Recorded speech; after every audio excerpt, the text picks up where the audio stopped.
मुझे तो लगा था कि नई नवेली बहू साड़ी में सज धज कर खाना बना रही होगी और तुम यहाँ मेरे बेटे के कपड़ों में खाना बना रही हो। रानी पसीने से बेहाल थी और वो अपनी सास से शिकायत करने लगती है। अच्छा हुआ माँ जी आप आ गई। मुझे आप ये बताइए, आपने बताया क्यों नहीं कि आपके घर में एसी नहीं है? आपको पता है रात को कितनी गर्मी लग रही थी? कुसुम उसे समझाने की कोशिश करती है कि एसी उनके लिए कितना महंगा है। कैसी बातें कर रही हो बेटा, हमारे घर में जरूरत का सारा सामान तो है और वैसे भी एसी इतना जरूरी नहीं है। एसी का जितना बिल आता है उतने में हमारे पूरे परिवार का राशन आ सकता है। रानी समझ गई थी कि सास को समझाने का कोई भी फायदा नहीं है। ऐसे ही हर रात रानी रात को किशन से लड़ाई किया करती और दिन में अपने पति और सास को समझाने की कोशिश किया करती।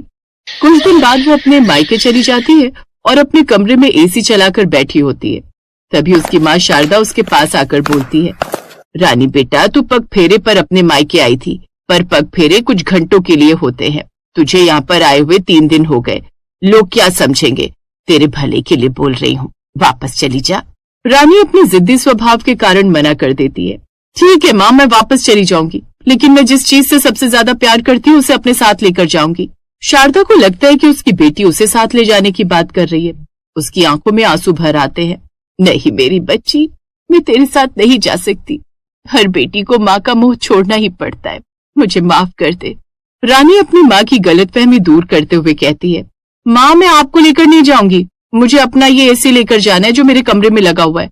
मेरे ससुराल में एसी नहीं है, मुझे नींद नहीं आती।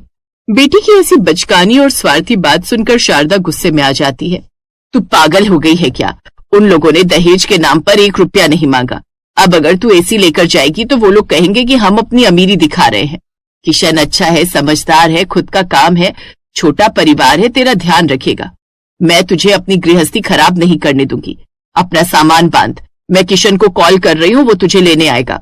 शारदा की डांट सुनकर अब रानी चुपचाप तैयार हो जाती है, लेकिन वो बहुत ज्यादा उदास होती है। वापस ससुराल आकर एक दिन किशन के ऑफिस जाने के बाद वो अखबार से खुद को हवा कर रही होती है। तभी उसे एक न्यूज पढ़ने को मिलती है।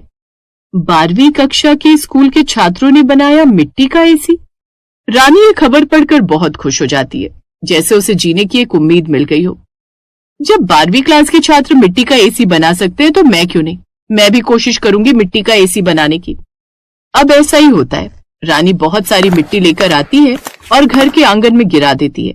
उसे इतनी सारी मिट्टी के साथ देखकर कुसुम को लगता है कि वो चूल्हा बना रही है। क्या बात है रानी बेटा, नया मिट्टी का चूल्हा आंगन में बनाने वाली हो क्या? इतनी सारी मिट्टी लेकर आई हो, पर अच्छा है। वैसे भी मैं सोच रही थी कि आंगन में चूल्हा होगा तो सास बहू बातें करते करते खाना